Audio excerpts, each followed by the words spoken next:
오늘 말씀은 하나님이 하셨습니다. 그래서 나는 순종합니다. 하나님이 하셨습니다. 그래서 나는 순종합니다. 라는 제목으로 하나님 말씀 함께 나누도록 하겠습니다. 드디어 우리가 여호수아 24장 마지막까지 왔습니다. 하나님의 은혜입니다. 이후로는 우리가 먼저 말씀드리는 것은 히브리서를 나가니까 미리 여러분이 읽어오시면 좋겠습니다. 웬만하면 제가 한 번에 한 챕터씩 나가고 어쩔 때는 더 많이 나갈 때도 있고 어쩔 때는 한 장을 두 번 나눠서 나갈 때도 있습니다. 제일 뒤에다가 히브리서 바이블 프로젝트 할 때 한 번씩 먼저 보고 시작하죠. 바이블 프로젝트 여러분 들어오시는 저 교회 들어오는 입구에다가 프린트를 해놨으니까 한 번에 한 장씩 가져가시고 글씨가 좀 작긴 해요. 이게 리걸 사이즈로 했는데도 좀 작긴 합니다. 돋보기로 좀 이렇게 보셔야 될 것 같고 저도 이제 잘 안 보이거든요 이게. 근데 만일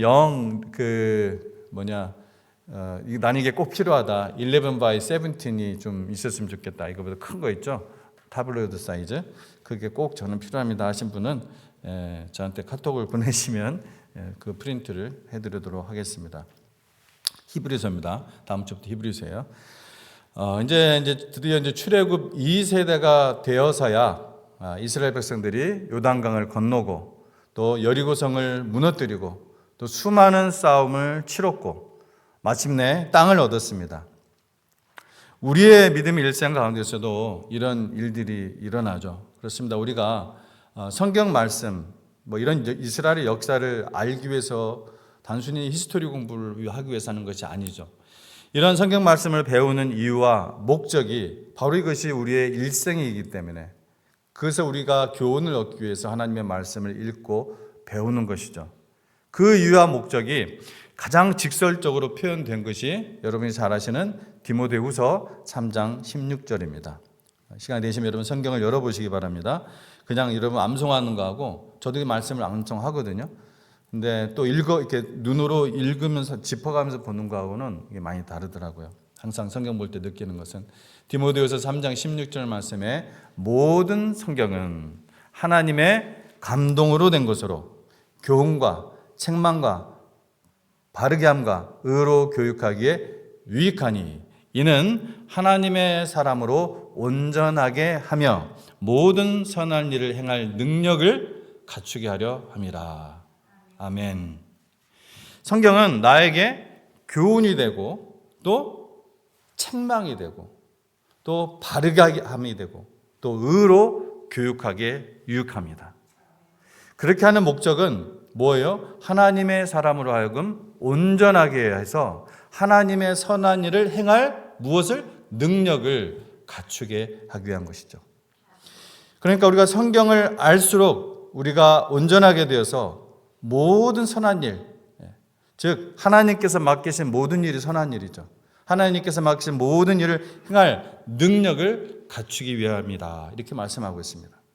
즉 이 말씀은 하나님의 일을 하는 자는 뭘 배워야 된다는 거예요? 성경을 배워야 된다는 것입니다.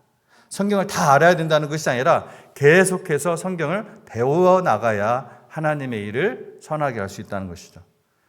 성경을 배우는 자들은 그 말씀을 통해 자신이 깨어지고 또 부서지고 그 다음에 씻겨져서 하나님의 그 선한 일을 할 수 있는 능력이 나타난다는 것입니다. 이 말씀을 여러분 깊이 묵상해 보시기 바랍니다.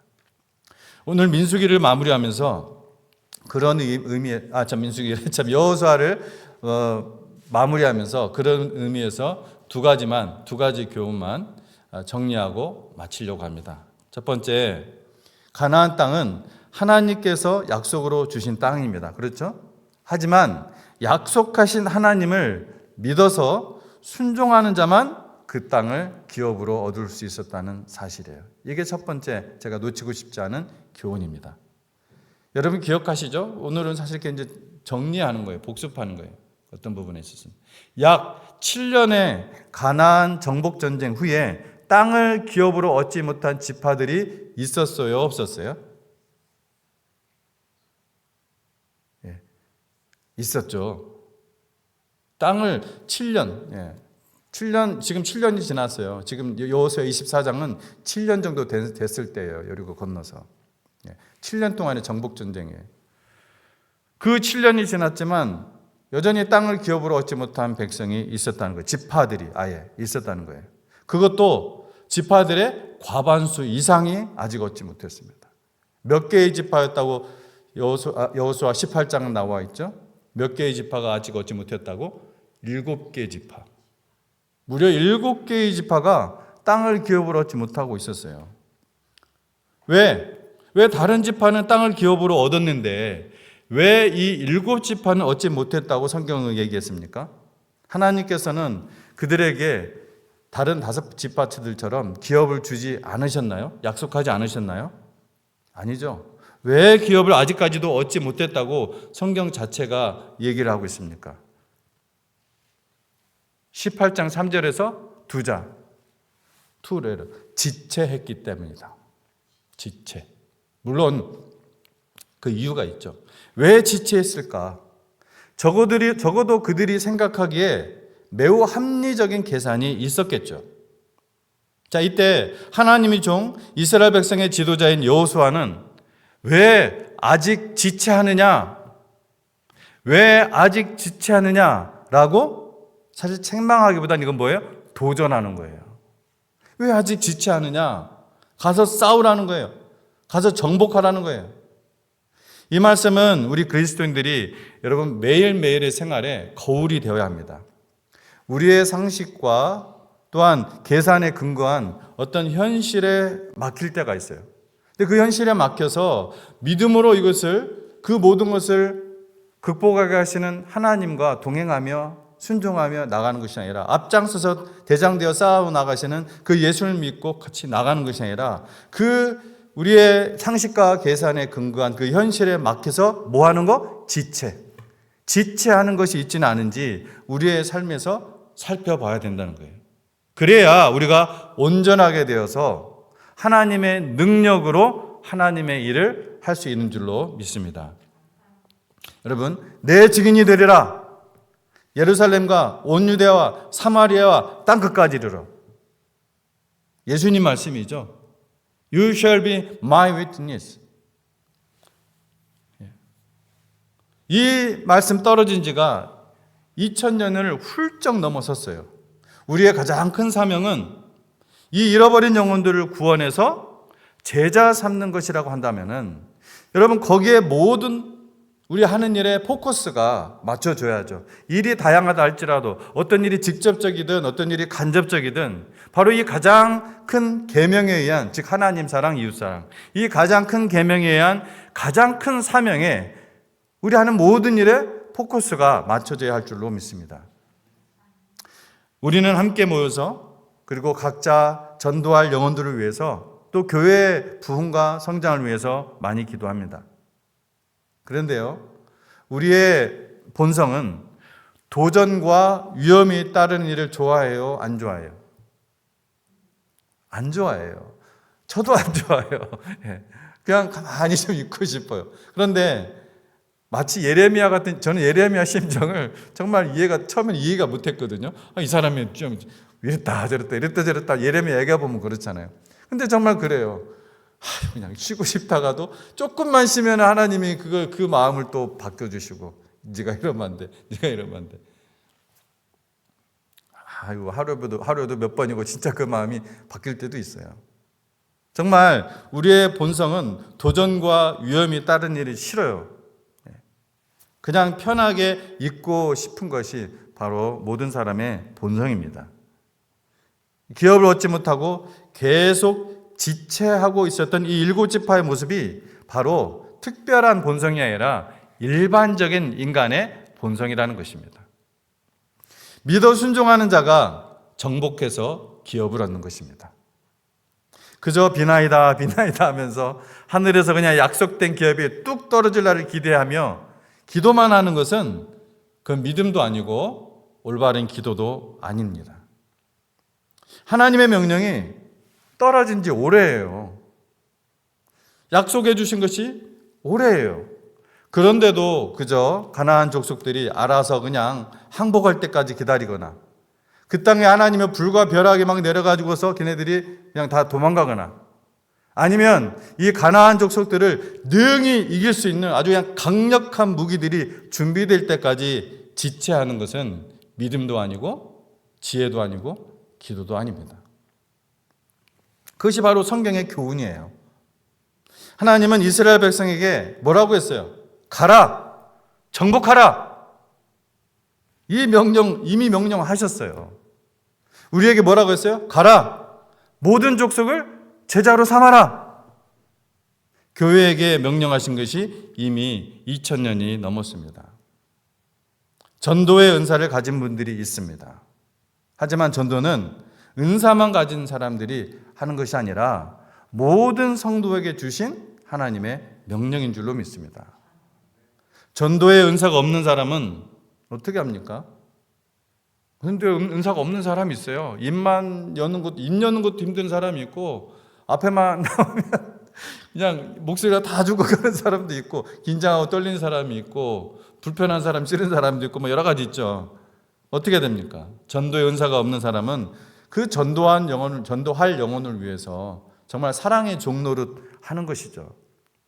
사랑에는 항상 희생이 따르고, 뭔가 내 돈이 나가고, 내 시간이 나가고, 내 마음도 막 그냥 죽여야 되고, 내 자존심도 어쨌든 죽여야 되고, 그렇게 종노릇 하면서 뭐라고 해야 돼요? 와보라! 와보라! 이 정도는 말할 수 있잖아요. 그렇죠? 우리가 말하는 기술이 없고 머릿속에는 뭐 많은데 마음은 가득한데 말할 수 없는 사람이 있어요. 그냥 와보라 하면 됩니다. 한두 번 하고 그냥 이제 다 됐어 하고 마는 것이 아니라 하나님께서 그 영혼을 생각나게 하잖아요. 계속. 그럼 강권해서 전도한 다음에 또 가고, 열매는 하나님이 주시는 거니까, 내가 내 능력으로 하는 게 아니니까 강권해서 말이죠. 로마서 10장 14절 중반부터 15절 말씀에 이런 말씀이 있죠. 들어보십시오. 듣지도 못한 일을 어찌 믿으리요? 전파하는 자가 없이 어찌 들으리요? 보내심을 받지 아니하였으면 어찌 전파하리요? 기록된 바 아름답다다 좋은 소식을 전한 자들의 발이여 함과 같으니라. 아멘. 자, 두 가지 교훈이라고 했죠. 한 가지 교훈만 더 기억하자면 이것입니다. 여호수아는 이스라엘이 잘해서 여기까지 온 이야기가 아니라, 여호수아는 이스라엘이 잘해서 여기까지 온 것이 아니라 뭐예요? 여러분 그 다음은 뭔지 기대하실 수 있겠죠. 하나님이 하셔서 여기까지 온 이야기라는 것입니다. 그것이 여호수아예요. 여호수아는 그래서 기억하게 합니다. 아브라함을 누가 불렀는지, 애굽에서 누가 건졌는지, 광야에서 누가 인도했는지, 이 가나안 땅에서 누가 앞장서서 싸우는지를 묻습니다. 여호수아가. 그리고 분명하게 답을 줍니다. 누구예요? 하나님입니다. 하나님입니다. 전부 하나님입니다. 그것이 여호수아가 하는 얘기예요. 이스라엘은 스스로 여기까지 온 것이 아니라 하나님이 이끌어서 여기까지 온 것입니다. 여러분, 이것은 오늘 하나님의 백성으로 사는 바로 저와 여러분의 이야기입니다. 우리가 여기까지 온 것이 우리의 힘 때문입니까? 우리의 지식 때문입니까? 우리의 능력 때문입니까? 우리의 어떤 결단 때문입니까? 아닙니다. 하나님이 하셨습니다. 아멘. 하나님이 하셨습니다. 아멘. 하나님께서 모든 일들 가운데 계셨고 보호하셨고, 때론 사랑의 징계를 내리셨고, 순종하고 인내하는 자를 통해 결국 모든 것을 합력해서 선을 이루어 주셨습니다. 우리는 그 은혜를 기억하며 앞으로 주님의 새로운 교회의 그 역사를 함께 써나갈 것입니다. 아멘. 아멘. 과거에 잘못한 것을 우리가 솔직하게 시인하고, 그거부터 시작을 해야 돼요. 그리고 거기서부터 돌아서고, 잘한 것은 하나님께 영광을 돌리고 주님이 이끄시는 대로 새로운 역사를 함께 써나가야 합니다. 그렇지 않으면 31절과 같은 그 결과를 낳게 될 거예요. 31절이 뭐였어요? 이스라엘 백성들이 여호수아에 사는 날 동안, 그리고 여호수아 뒤에 여호수아를 아는 그 장로들이 사는 날 동안 여호와 하나님을 섬겼더라. 그 이유는 어떻게 됐어요? 완전히 이스라엘 최악의 역사가 되죠. 가장 영적으로 엉망이 되는 시대가 바로 사사시대 아닙니까? 우리가 그렇게 함께 하나님의 역사, 교회의 역사를 써나갈 때 저는 가끔씩 하나님 앞에서 저와 여러분이 함께 서는 그날을 상상을 해요. 제가 너무 힘들 때는 그 상상을 합니다. 그날에 주님 앞에 서는 그날에 우리는 바로 이 날들을 회고하면서 어쩌면 함께 울지도 모릅니다. 우리 한 명 한 명을 부둥켜 안으시는 그 주님을 붙잡고 우리는 감사합니다. 모두 주님이 하셨습니다. 우리의 연약함과 우리의 부족함과 우리의 이 고집을 오랫동안 참아주셨고 다듬어 주셨고 그래서 여기까지 바로 이 주님 앞까지 오게 하셨습니다. 모두 주님의 은혜입니다. 여러분도 한번 생각해 보십시오. 여기까지 오는 동안 무너지지 않은 이유, 여기까지 오는 동안 포기하지 않은 이유, 아직도 여기 있는 이유가 무엇입니까? 하나님 때문 아닙니까? 하나님이 붙드셨기 때문 아닙니까? 그래서 여호수아는 말합니다. 그러므로 now 이제 여호와를 경외하라. 하나님이 먼저 하셨기 때문에 이제는 너희가 반응하라는 것입니다. 누가 먼저 하셨다고요? 하나님이. 이제 여호와를 경외하라. 그리고 여호수아는 말합니다. 오늘 택하라. 25절 말씀이죠. 오늘 택하라. 이 말씀은 하나님을 선택할 기회를 줄게 이 말이 아니에요. 이미 자신을 드러내신, 자신을 계시하신 하나님 앞에서 더 이상 지체하지 말라는 말씀입니다. 그 전에 지체했잖아요. 이제는 더 이상 하나님 앞에서 지체하지 말라. 오늘 택하라. 하나님은 이미 자신을 보여주셨고 능력을 드러내셨고 신실하심을 증명하셨습니다. 그런데도 여전히 미루고 여전히 망설이고 여전히 뒤로 물러난다면 그것이 문제일 것입니다. 바로 그것이 문제입니다. 그리고 여호수아는 아주 충격적인 말을 하죠. 너희는 여호와를 능히 섬기지 못할 것이다. 이 말은 절망이 아니라 진리입니다. 인간의 결심으로는 하나님을 섬길 수 없다는 것입니다. 그러면 누가 하나님 잘 섬기죠? 그렇게 결심만 잘하면, 결단만 잘하면 우리가 하나님을 잘 섬길 수 있다면. 우리는 잘합니다. 결심했다가 무너지고 다짐했다가 포기하고 그것이 반복됩니다. 그래서 우리는 스스로 묻습니다. 왜 나는 이렇게 안 될까? 그런데 그것이 정상입니다. 그래서 뭐가 필요한 거예요? 은혜가 필요한 것입니다. 그래서 하나님이 먼저 하시는 거예요. 그래서 여호수아는 고백합니다. 뭐라고요? 오직 나와 내 집은 여호와를 섬기겠노라. 이것은 내가 잘하겠다는 선언이 아니라 하나님을 붙들겠다는 믿음의 고백인 것입니다. 사랑하는 성도 여러분, 여호수아서를 우리가 마쳤습니다. 그러나 한 가지 질문이 남아 있습니다. 모든 성경 읽을 때 우리는 이 질문을 남겨지겠죠. 이제 너는 어떻게 할 것인가? 이제 너는 어떻게 할 것인가? 우리는 선택하는 사람이 아니라 응답하는 사람입니다. 선택은 누가 하셨어요? 하나님이 하셨어요. 하나님이 먼저 우리를 선택하셨고 먼저 부르셨고 먼저 붙으셨습니다. 하나님의 은혜입니다. 그래서 우리는 믿는 것입니다. 그래서 우리는 순종하는 것입니다. 하나님이 하셨습니다. 그래서 나는 순종합니다. 아멘. 기도하겠습니다.